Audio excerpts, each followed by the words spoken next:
Todas as manhãs, às 6 horas, um policial... A intenção da junta militar era invadir, deixar aqui uns poucos soldados...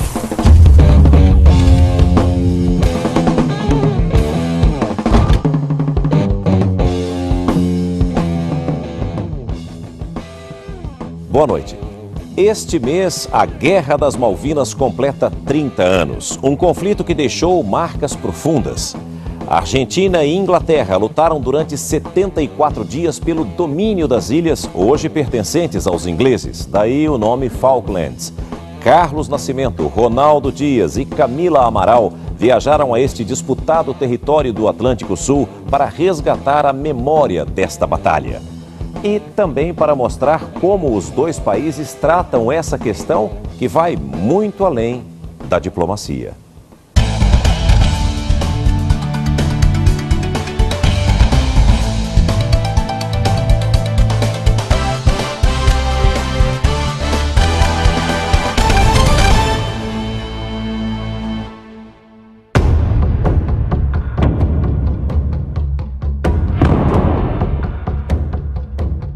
Este capítulo começa em 1976, quando os militares argentinos depuseram a presidente Maria Estela Martínez de Perón e veio a ditadura.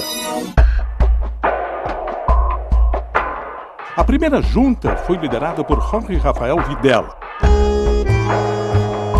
5 anos depois, já no governo do general Roberto Viola, o regime começou a se deteriorar.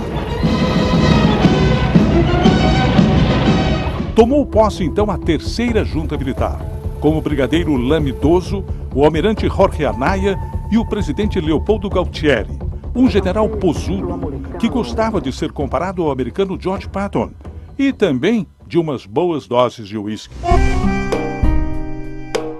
O general Galtieri, que não era exatamente um modelo de estabilidade emocional, ele acreditou que a aventura militar podia dar certo. A situação fugia do controle.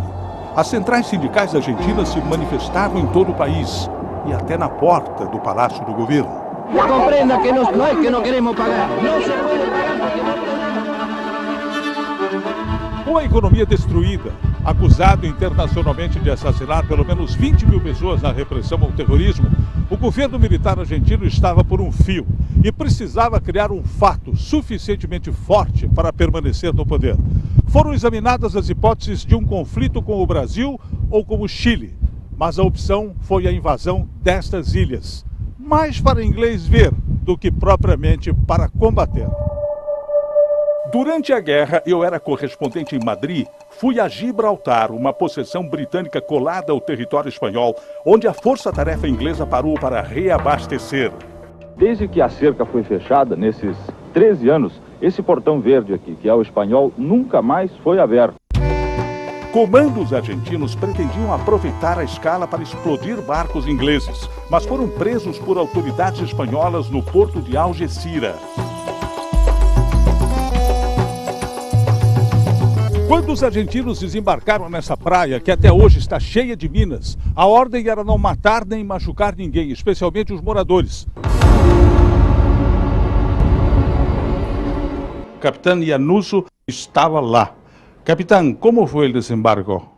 Na madrugada de 2 de abril, 4 ou 5 horas da manhã, tomamos o Porto Grusac e fizemos o desembarque da Infantaria da Marinha e do Exército, que levamos a bordo. Eu estava no navio Cabo San Antônio e desembarcamos cerca de 800 homens. A moradora das ilhas, Leona Roberts, não se esquece daqueles momentos. Minha mãe fazia comunicação de rádio entre Stanley e as moradias do campo. Ela teve que atravessar as ruas acenando com uma bandeira branca. Eu achava que nunca mais a veria. So she walked off down the road waving this white flag. Depois de uma curta resistência que custou a vida de um oficial argentino, os poucos soldados ingleses se renderam. O general Mário Benjamin Menendez assumiu como governador e comandante militar. A mão inglesa foi abolida nas ruas. O nome da capital trocado para Puerto Argentino. Ron Bucket, um militar reformado, conta que os argentinos revistaram as casas à procura de armas, Nós tentamos manter as coisas na normalidade possível, apesar deles terem tomado os serviços públicos. No fundo, todos esperávamos o dia em que as forças britânicas iriam detê-los. Em Buenos Aires, o clima era outro. A multidão, eufórica pelo desembarque argentino nas ilhas, ovacionou o presidente Galtieri no balcão da Casa Rosada. A intenção da junta militar era invadir, deixar aqui uns poucos soldados e depois negociar a posse das ilhas nas Nações Unidas. Não foi o que aconteceu. Seguiram-se longas negociações entre o chanceler argentino Nicanor Costa Mendes e o secretário de Estado americano Alexander Haig.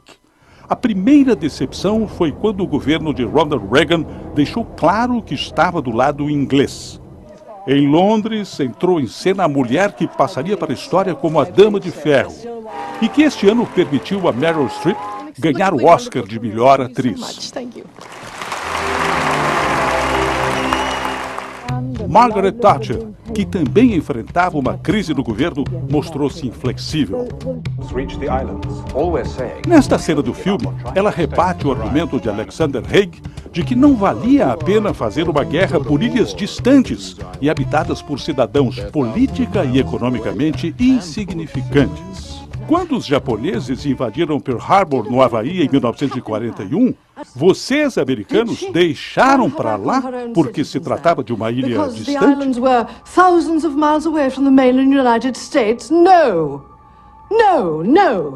No caso da Grã-Bretanha, a gente não pode esquecer também uma coisa. Os britânicos se mantêm em guerra constante, em algum lugar do mundo, de alguma maneira, há mais de 1000 anos. E a ordem foi dada.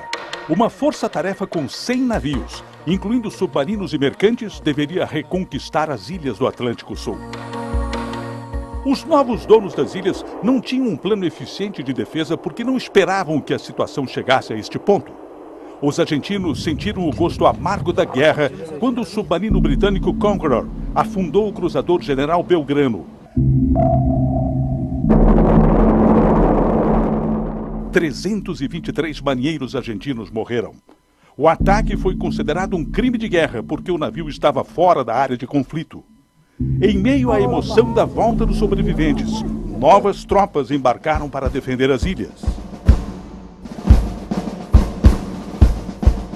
2 dias depois veio o troco. As imagens que você vai ver agora misturam algumas cenas reais da guerra com uma reconstituição e reproduzem o momento em que o mundo ouviu falar pela primeira vez no míssil Exocet. Disparado do caça Super Étendard, também de fabricação francesa, um Exocet atingiu em cheio o navio mais moderno da frota inglesa, o destroyer Sheffield.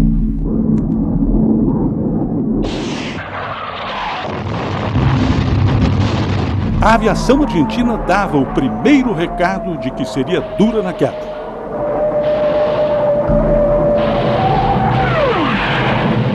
Londres percebeu que o inimigo tinha em mãos uma poderosa arma de guerra. Tanto que mais tarde, o presidente François Mitterrand confessaria que Margaret Thatcher o pressionou.